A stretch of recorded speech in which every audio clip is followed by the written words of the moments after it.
We are live. Yay! I had no luck earlier. It did not want to work with me. It was very frustrating indeed. So, lots going on. We are in the midst of crazy NFL season. Many people already injured, so many people suffering. It is not good. So, if you're looking at the headlines, as I have recently, it is not good. It's very scary. We are all in the midst of this looniness. So I'm just going to quickly check here. Let's see what we got.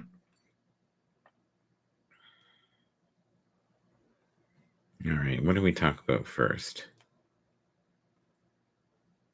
Let's do this. I like this. Shop your team.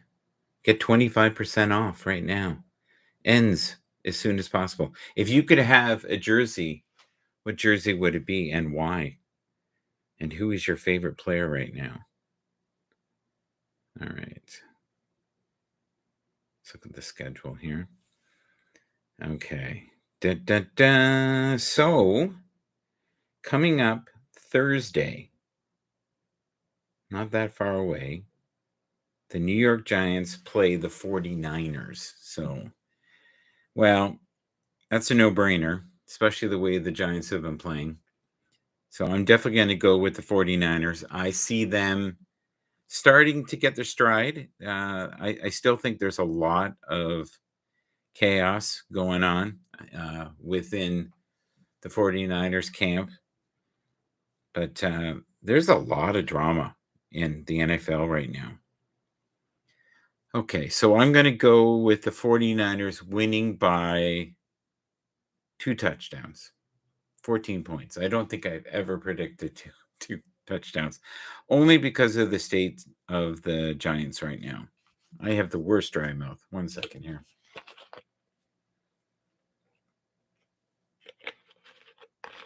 You can also get these now in podcast format on YouTube. Number 1, we are playing with the Fafine microphone. Don't hit the Fafine microphone if you can. It's always smart not to. So the next matchup that we're going to talk about is September 24th at 1, which is a Sunday. The Chargers against the Vikings. Well, the Chargers, I have voted for every week, and they somehow have lost. But I'm going to continue to believe in them. I believe that they are internally having problems within the organization. I think they have all the pieces. I think they just spiritually need to get aligned and find a way to believe in the team again. Just believe. You're not far off. You're just reaching, but you're not quite there. It's like one score. That's it. But you have all the tools, and even the stats are good. The stats are really good. Everybody's injured right now. Austin Eckler, injury update. Still out with ankle. Yeah. And the Vikings have been having a rough time as well, right? So this is 2 teams that have lost the first 2 games. And I'm going to go with the Chargers, and I pray to God that they don't have 3 in a row loss. I like both teams. I think they both have excellent players. I love that they're facing off and they both are struggling. Why do you think the Vikings are struggling? That's a really good question. They're another one that just can't seem to get it together.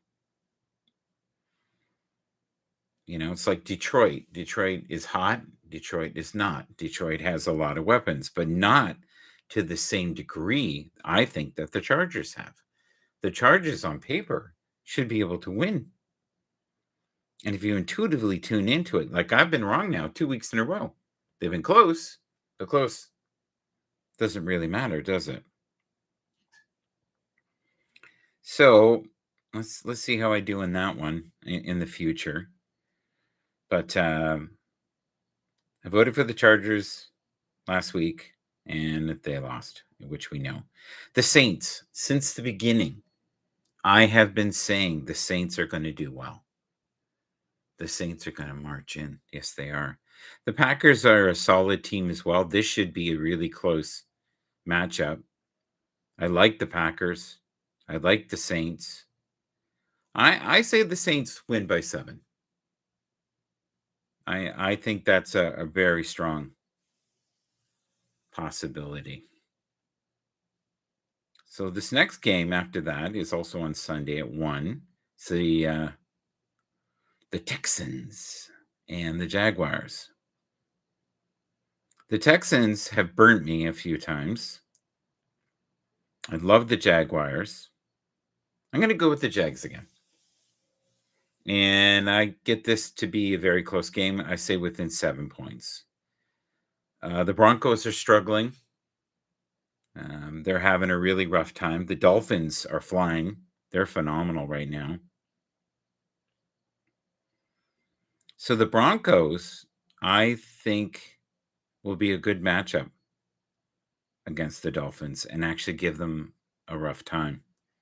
Now, here's the thing. The Broncos are 0-2, and the Dolphins are 2-0. And what we've seen of the Dolphins has been very strong. Like, they're doing phenomenally well.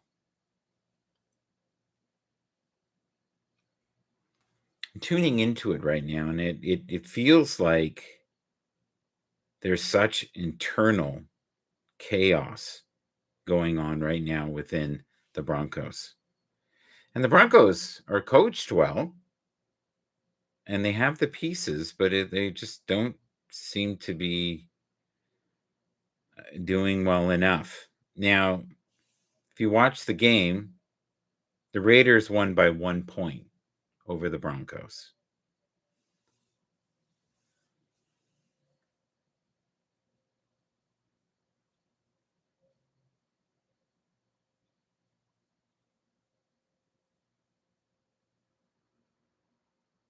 I'm looking here at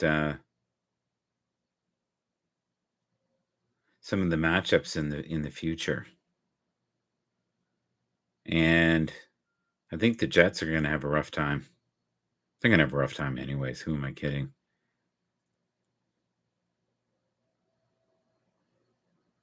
The Commanders, um, you know, very narrowly beat the Broncos. But the Commanders, and I've said this before, seem to be in a vacuum of hope. And when I do these things, it's more tuning into them, not so much the players, more the vibe of the game. And some of the games that I've gotten right have been because I feel such an incredible wave of support around that team. And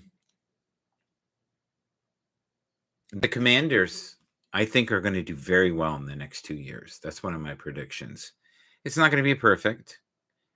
I think the Raiders are also going to do fairly well this year. And don't underestimate the Rams. The Rams have the ability to be, I would say, a top 5 team, which nobody would have thought of at the beginning of the season. That's one of my predictions. I think Detroit is going to be, even though I love them, I think you're going to see it where they win, they lose, they lose, they win. But they're going to win enough to have a berth in the playoffs. Anthony Richardson and the Colts, I think, are going to be on the same path where they're going to win, they're going to lose, they're going to win, they're going to lose, but we're going to see nuggets of gold. We are going to see greatness all the time. It's going to be phenomenal in the future.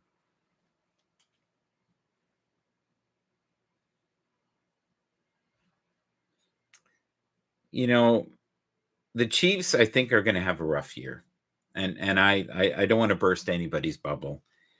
I sense there's inner turmoil a little bit. I think there's a bit of a hangover. I'm not talking about the key players here at all.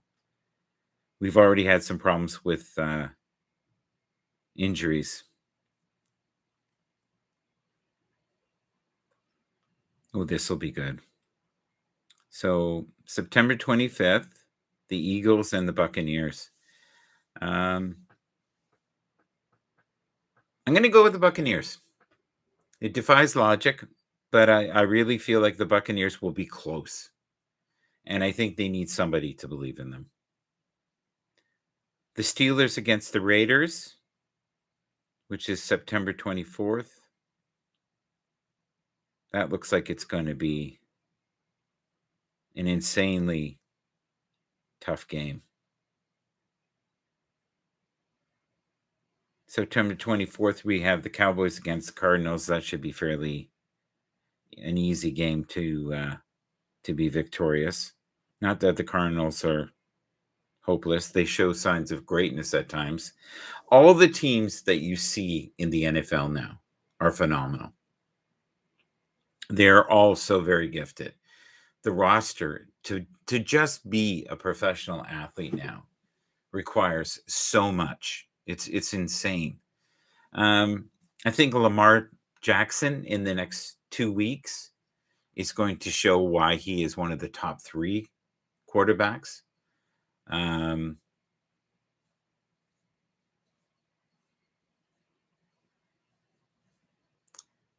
You know, there's something about the Ravens that you can't underestimate. They have a lot of the key pieces that they need. One of the disappointments that I've had so far this year, I would say so far, has been Dalvin Cook and Zach Williams. Now, Zach Williams, again, has been showing moments of greatness. And then other times looking like he's completely out of his element and struggling. And there are so many fierce competitors that live in New York. And I feel sorry for New York. It's almost like they're cursed right now. They're just having, both teams are not, doing very well. I think we're also going to see more and more defensive games in the future. And the league is becoming so tight. So, the defensive pieces. And when I think of defense right now, I'm really thinking of, when I tune into it, the Cowboys, who everybody seems to love to hate. I have felt from the beginning of this year that they could win the whole thing. If they can stay healthy and some of these players can step up and some of the rookies will do very well this year. I think the quarterback is good enough. And I think we've talked about him enough, Dak. I think he is exactly where he should be at this time in history.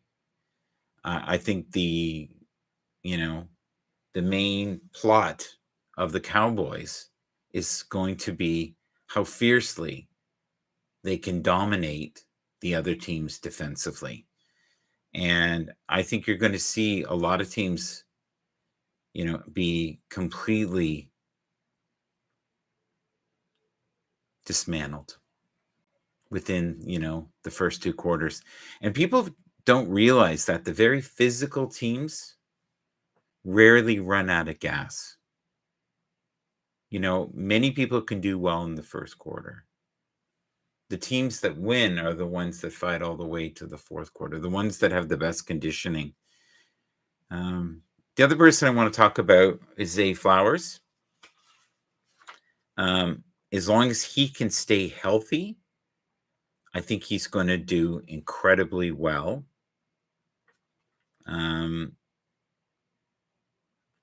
DeAndre Swift, I think, is also going to have an incredible year. I think Justin Fields in the next 2 weeks is going to show some promise. I think he's going to get some of the supports he needs as well. I'm just looking at some of my notes here.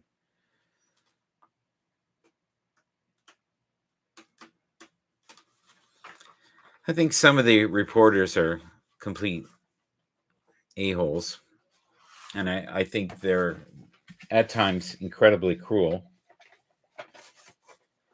One of my favorite analysts is Mark Sessler. I feel like he is, on the pulse of what's going on. I feel bad for Dan Hannis. I think that's how you say it. I know he's a massive Jets fan, and I feel for him that the air's been taken out of the tire. But what an incredible story if you think about the Aaron Rodgers story and all the pieces around that. And what if he could come back,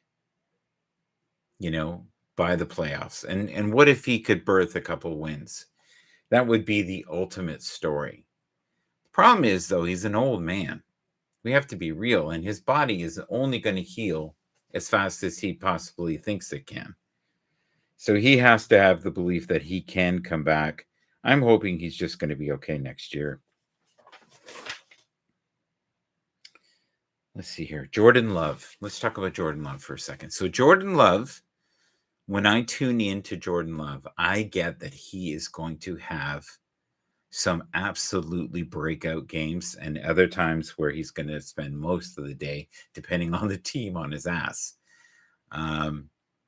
They have some of the pieces, not all the pieces. I think most of the teams now are more reliant on running than they've ever been. Dalton Kincaid, I think, will do very well intuitively in about week 6. Week 6, week 7, he is just getting his footing. And once he gets confident, knows the system better, knows the teams better, analyzes the film, he will be in that sweet spot.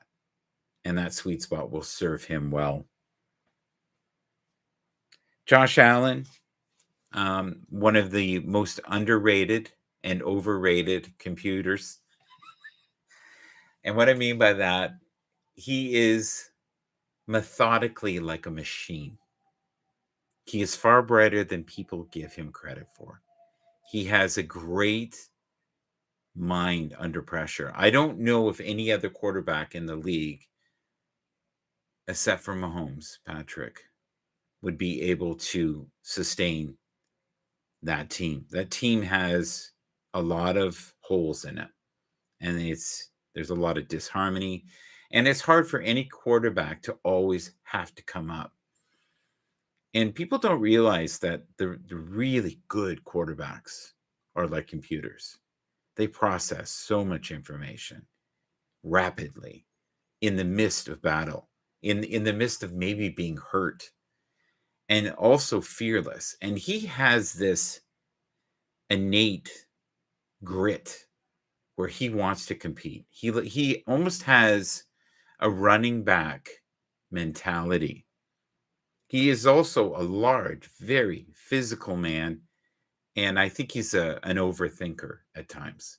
And I think he wants to do so well that sometimes he does leave the script and feels like he has to be the one to win.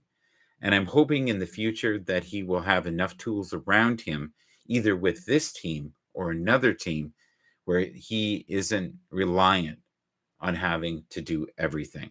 And Lamar Jackson went through that for a while, and I don't think he's going to have to this year. I think Daniel Jones at times shows promise, but there's a lot of missing pieces that need to be calibrated. Chris Jones, I believe it was a missing link, and it was ridiculous that it got to this, but I'm grateful that he's back, and maybe this will be a blessing in disguise in the future because he will be more fresh. He won't be beaten down or hurt, and it's a long season. So we're going to see a lot of trades, I think. I think we're going to see some firings in the next 2 weeks. I think a lot of the ownership is very frustrated and wants quick answers. And the truth is, we're only coming into week 3. So if you can, please subscribe. Please follow. If you can, listen to the podcast. If you don't have time to watch the videos, listen to it on your way to work. But the mindset of the professional athlete who is a football star now is so beyond what you could ever possibly imagine. And partly because of all the fluff and all the buildup and all the BS, if you want to call it that, and the social media crap in the background, and the haters, and those that worship. It's kind of lost perspective. And I find that if you have one game and you do well and you show promise, then everybody jumps on the bandwagon. You have one bad game and oh my God, the whole season's over with. But great players have tenacity and focus, and they don't listen to that chatter and that noise. I think Deion Sanders was talking about your opinion of me is not going to change the way I feel about myself or view myself. It's not dependent on the way you look at me in this current moment. And we all know within our own lives that everything is fleeting. Every day we are going up against battles. We're either getting older, um, we're battling our weight, we're having maybe problems within our nucleus of our family. Maybe we work for someone or have an owner that we don't like. We have to remember that this is a business. It is all about the money. Now, it is a wonderful sport to watch. But the problem is when you have ownership and the league that care more about the dollars and the gambling and all the revenues that they have than the player safety, you know that we are going down a path that it's everybody's expendable. We'll just draft. We'll find somebody. As long as we fill the seats and we sell the merch, we're going to be okay. And the truth is, football, I think now is more exciting than it's ever been. And I think the level of play and the players within the league have to be financially advised. I think they have to be very aware of the pitfalls of making a great deal of money in a short period of time and realizing they have to make this last a lifetime. Not everybody can be a sports commentator. Not everybody can run a successful podcast. Not many people have the ability to be comfortable in front of the camera. It's a short-lived career for most of them, especially the B grade players. You make a lot of money for a short period of time, and you have to be wise with your investments and the people that you entrust with your money. And Baker Mayfield, has made a great deal of money. And there was speculation that he had family members that were somewhat embezzling from him, or he was just questioning where the money had gone. I would love to know how you folks feel. Please find it in your heart to be compassionate and kind to the players that you love and the teams that you support. Be patient. Know that they are fighting a battle each and every day, especially on social media, and know that it costs nothing to be kind. Nothing. So choose to be kind today. Thank you for being here, be it through podcast or watching me here trying to get things together. I had a really rough time today getting it to start, but once it did, I let it roll, and I hope we can roll together. Please tell me who you're rooting for this week, and if you can, leave a comment and tell me how I'm doing. Have a great day.